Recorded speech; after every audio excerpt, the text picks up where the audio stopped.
sta? Perfetto. Hi guys, welcome to another video from MustangMania. I'm here with Adelbert, a good friend of mine. Hi Adelbert, how are you? Everything okay? So Adelbert, I'm shocked and very jealous about your collection. You're one of the reasons why I started collecting after I saw the first picture of your collection. Oh, that's proud. Really? So, could you please tell the young generation how you started? Because it's something they probably don't know.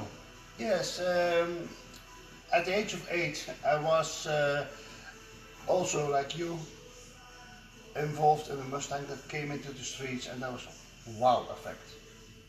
How can you explain it? I don't know. It's the horse maybe, it's the model, but it took me. It's like you see a woman, you have 4 beautiful women, and so only one that has your heart. You see? So that's my experience about the car. And later on, every time when I saw something in the magazines or in the toy shop about Mustang, oh, that's the one I choose. And came so far, then I walked through an alley, I saw something, oh, that small, but was from a Mustang that I discovered. Oh, there was a Mustang there. I took pictures, and so my collection starts to grow and to grow and to grow. And in the year 2000 it was possible to do it professionally. And I started with my hobby, but then as a professional. So your hobby became your life and your business as well? Oh yes, completely. My life is into Mustangs, and I do only Mustangs. I have 3 passions in my life, and that's Mustang, that's just auto racing or rallying, and aeroplanes. And all those 3, I have much fun in it here. So how many pieces you have now in your collection? Exposed at the moment is around 6,500, and I think I have in total in collection of both Mustangs only around 7,000, 7,300 I think.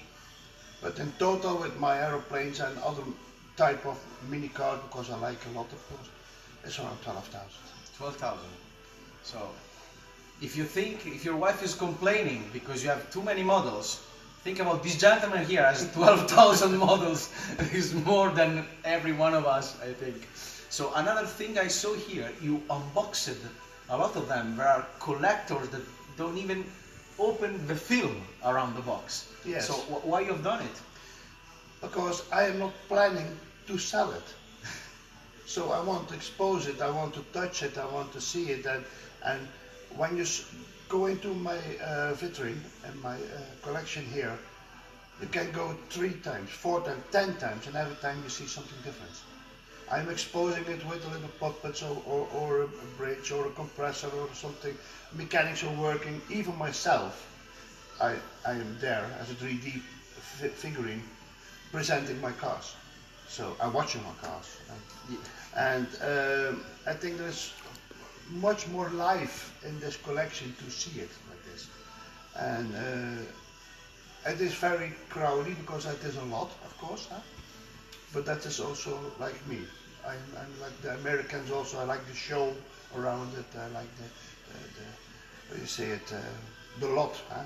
Not just one car and a space like this. Just one car. No, that's not me. I want to have it filled. Filled up. So when you bought your first Mustang? At the age of 8, so that's 1969 or 70, I think.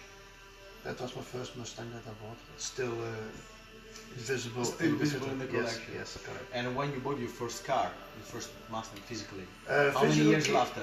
Ooh, there's a lot. Because at the age of 21 I started rallying, and I focused everything on rally, and building my collection. And at the age of 38, I think, my wife said, instead of putting all your money in that collection, buy a real Mustang. So I bought a real Mustang. I was in 71 Mark I, and it was painted like the Boss 351. I had quite fun of it.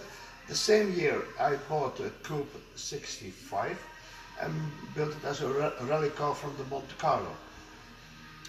2 years later, it was the possibility to start with my business, so I had to sell them.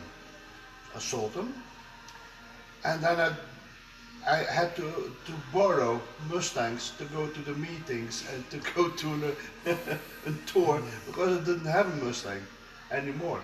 And the Mustang that I had was my Cobra and then Fastback 69, but they were not drivable, so they were still in restoration. And I keep it in restoration, because the customer are more important than your own. So 5 years ago, I started again to drive daily with the Mustang. It's only 5 years ago. And I bought me a 5.0 GT convertible from '88. And 1 year later I bought the Fastback, the same car in the Fastback to do the winter time. And then I bought also the new one, the 2016. And then the last 2 years I bought there and there and there. And now I have 12 cars now. 12 cars? Yeah. And how many of them you drive? All? 5. 5. Okay. 5 of them I drive. I saw a very special car in your collection. That's my baby. That's your unicorn. Yeah, that's my unicorn. That's a story. You can find it on the page. I think yes, you already exposed it on your page. Yeah. So it's a story that started in '79. To see the car in an article from Hot Rod magazine, and I like the Mustang II, and that was the most wildest Mustang II I ever saw. And in '81, I saw that car for real in Belgium. I didn't understand how it's come in Belgium, an American car. So I took photos of it, and it took till 2004 that people started to know about that car. So in all the time, I have always to take out my pictures and see that is the car that I love. And nobody knows that car. So the car came now in the history, and with the birth of the internet, the car is more known now. Huh? And suddenly somebody from the States called me and said, hey, you like Mustang II? I have something that maybe you like. And he presented me the Monroe 100. So that's why it's here now. It's the only one in Europe. It's an unbelievable car. You know that there are a lot of people think Mustang II, they call Mustang Pinto, but they don't think there are amazing models. Yeah. That's also strange for me that people call the Mustang II a Pinto. Why they don't call the Mustang 64 a Falcon? It's the same. They built the Falcon with another body on it, and that was the Mustang. So why the Pinto? I cannot imagine why. What I think it is that the car is too small to be an American car. And it was the right car on the right time, created, and with Lee Iacocca said we have to have back to basic because the Mustang became larger and larger and larger. Excuse me. And when the car came too big, they said, no, we are going the wrong way with the Mustang. We have to go back to the basic.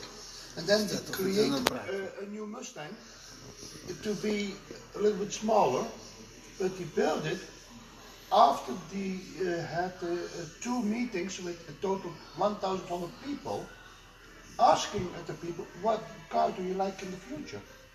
And all the listers came out, small, fastback, Japanese type car.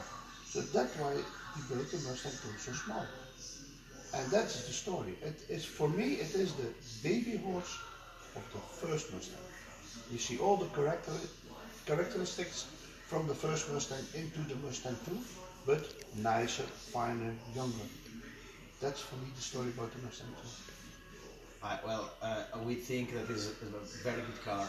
Yeah. Probably not very well understood from the people outside US because they don't live the age, the petrol crisis era, and the resize of engines. If we think about the Dodge Charger at that time, was a huge sedan that has nothing to share with the muscle car from the 70s. Oh no, of course. At least Mustang kept the look of a pony car he has from the beginning. Yes. I brought something for you. You know, but in Italy we say you cannot give water to the sea. Yeah. Means if you bring something to someone as a lot of them, it's like bringing nothing. But my mother has a very strong, give me a very strong education, so I cannot come in a house of someone without anything. So, But Thank I you don't very much. feel I don't good thank to you very unbox it, much. so if you want to unbox it... No, this one will stay into the box, and I'll tell you why. A lot of my models has a story, so this one has the story of MUSTANGMANIA from Italy. I'm very proud that you do the effort to come over and see us and our collection. I was wondering that from very long time, because Thank you very much. I want to see the direction where my collection will go. I hope in the future, something like that, to live above my collection. Yeah. And later on, guys, we're gonna make a live video to show you all the models. That's it for now. Be in touch later.